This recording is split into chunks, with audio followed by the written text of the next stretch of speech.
What's going on today, Internet? Selfish here with Retrospect. I've talked about it a lot when giving my initial opinions of the PlayStation Portal, but it was recently brought to my attention that I haven't done an actual review of the Logitech G Cloud. Today we're going to try to fix that and see if it's the right device for you.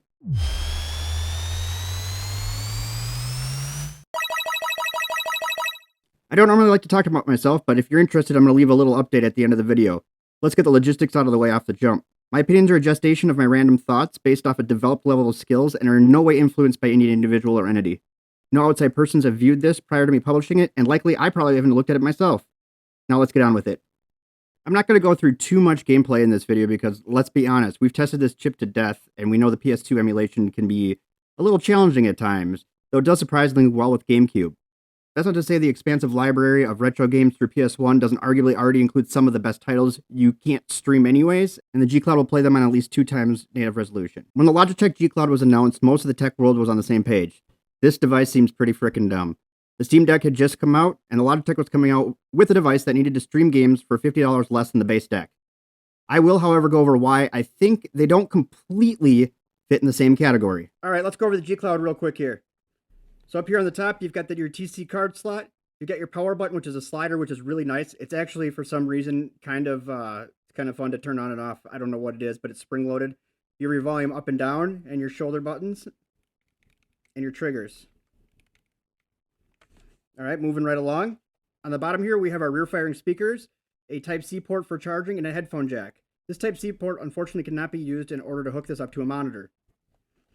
On the back here, they have added some textures to this. I have talked this in previous videos, but they have added some textures that feel really good. It's just a really nice, well-rounded design. And by well-rounded, I mean nice and thin. It has some weight to it. It's not as light as you'd think it would be. It's not as light as like the Absolute is. Okay, so now on our front here, we've got our select and start buttons. We have our home and back buttons, which kind of isn't really a back button. Sort of is a back button. We have our normal buttons here, our face buttons. They're pretty bouncy. Oh, I'm playing my game again. Oops. They're pretty bouncy. We have our right and left joysticks with R3 and L3. And then we have our D-pad. I'm not the biggest fan of this D-pad. If you had to rely on this D-pad, you would be in trouble, I think. Well, I guess maybe if I played with it enough. What I find is that in games that I'd normally be using the D-pad, I naturally just move over here to the joystick. I'll put the specs up for you. It's not unnoticed that this device is running a Snapdragon 720G, which came out in 2020. One of the biggest issues I've had with this device, awkwardly, isn't gameplay, but instead placement of the joysticks. Mostly the left joystick, which is about 3 to 4 millimeters closer to the screen than most other handhelds. This placement causes me to hit the screen with my thumb from time to time, which is a real bummer when you're cloud gaming through an Xbox because you touch the exact same spot where the floating menu button is.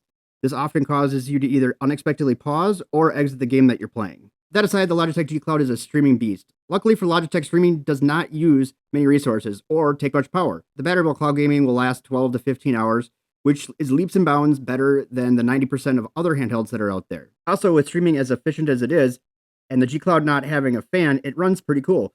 You won't have a loud fan raging at you while you're trying to go to sleep, or the person next to you is trying to go to sleep. That's not to say it doesn't get warm, but it won't require oven mitts to hold on to it. This also allows the device to stay thinner and lighter than either the Steam Deck or the Rogue Ally. I'm going to try not to embarrass either of those devices by comparing battery life. Another thing that I think is worth pointing out is this awesome 1080p screen.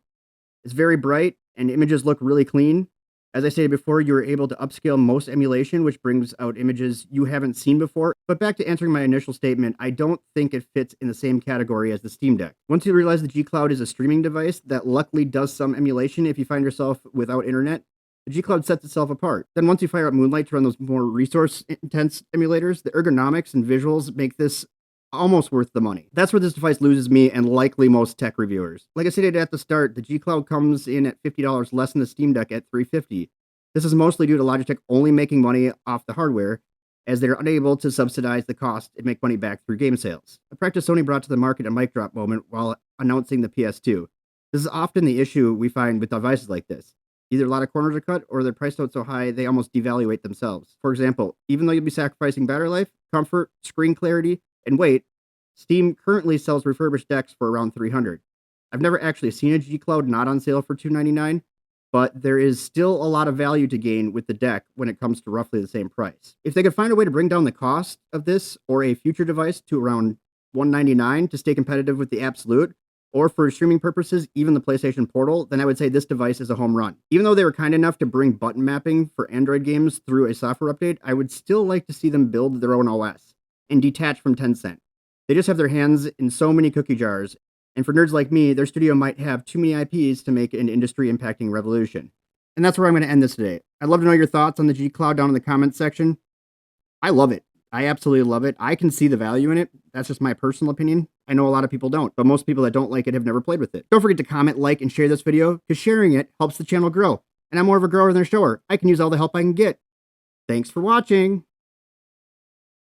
Hey, thanks for sticking around. I don't normally like talking about what I've got going on, but I just wanted to give you guys a heads up because some people have been asking me why my video upload schedule's been kind of off here at the end of last week and beginning, well, pretty much this whole week. We have a baby coming, so I have moving all my stuff that I use to record to a different part of my house, and I thought I had everything, so I started the fantastic move going into last week, and I think I started Wednesday or Thursday last week, but I really started tearing stuff down over the weekend, and I realized I don't have everything yet.